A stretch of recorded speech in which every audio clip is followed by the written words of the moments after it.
In Washington now for another major story. Just moments ago, the January 6th committee released details about tomorrow's second televised hearing into the last year's Capitol insurrection.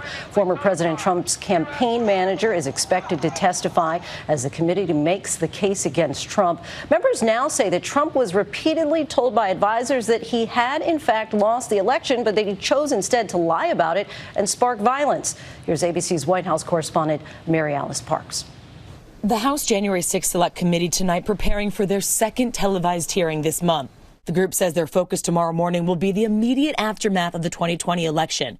They plan to argue former President Trump was told repeatedly by his closest advisors that he had in fact lost the election fair and square, but chose to lie about it instead. And that lie in time animated both a legal effort to overturn the election and motivated those who attacked the Capitol. He had to have known he was spreading a big lie, and he continues to spread it to this very day. He continues to foist that propaganda on his followers. Members of the committee pressed if their ultimate goal is for the Department of Justice to indict Trump and whether that would be a good idea for the country. No former president has ever faced criminal charges. Once the evidence is accumulated by the Justice Department, it needs to make a decision about whether it can prove to a jury beyond a reasonable doubt the president's guilt or anyone else's. But they need to be investigated if there's credible evidence, which I think there is.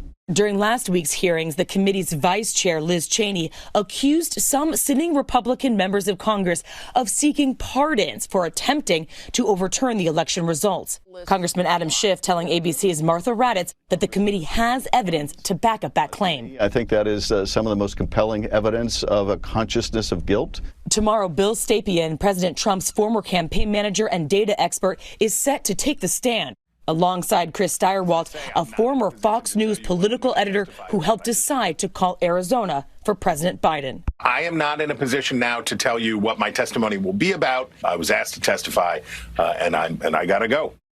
We'll have to watch and see. Mary Alice Parks joins us now. Mary Alice, the January 6th committee will hold several hearings this week. What are some of the details you've just learned about what the members plan to present?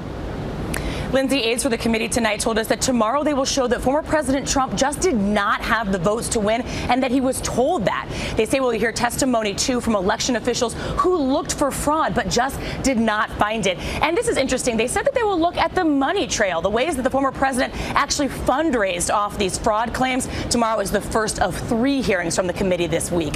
Lindsay. Mary Alice, thank you. And ABC News will have continuing coverage of the January 6th investigation.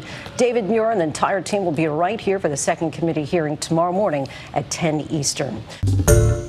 Hi, everyone. George Stephanopoulos here. Thanks for checking out the ABC News YouTube channel. If you'd like to get more videos, show highlights, and watch live event coverage, click on the right over here to subscribe to our channel. And don't forget to download the ABC News app for breaking news alerts. Thanks for watching.